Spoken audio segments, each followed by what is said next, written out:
Hi, I'm Dr. Emoji, and I present to you the Pyramid Model Project, Parent Workshops, a collaboration between the University of Miami Department of Psychology, the Miami-Dade County Public School Early Childhood Programs, and the Miami Children Initiative. Welcome back to Session 2 of 6 sessions, Positive Solutions for Families, Making It Happen. But first, let's do a quick review from Session 1. Making connections. Tips for encouraging your child. Remember, get your child's attention. Use behavior-specific language. Keep it simple. Avoid combining encouragement with criticism. Encourage with enthusiasm. Double the impact with physical warmth. Use positive comments and encouragement with your child in front of others. Now, here are some ways to give your child encouragement. Thank you for listening.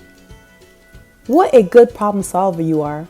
You were able to complete that puzzle all by yourself. It's so much fun to play with you. You are so good at taking turns. You were being so kind when you shared your cupcake with your sister. Thank you for using your inside voice when your sister was sleeping. Check out the power of encouragement and positive comments. Here we have Allie. Her challenging behaviors are not listening. The desired behavior is following direction. So some positive comment and encouragement that you can use is, thank you for listening, Allie, and for following directions, and give her a hug. Here we have Blaze. His challenging behavior is yelling. Desired behavior is using inside voice. So you can use, wow, I really like the inside voice you are using. Thank you, and give him a high five. Okay, now, here are some more examples of challenging behaviors that we'd like to see less of versus positive behaviors that we'd like to see more of.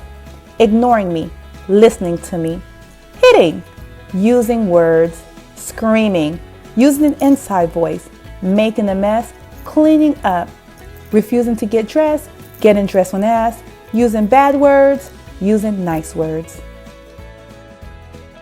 Okay. Be sure to make your expectations clear.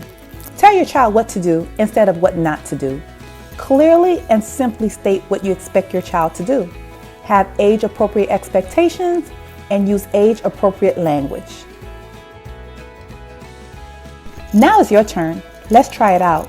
Identify a time that you experienced a challenging behavior with your child. State what behaviors you would like to see more of.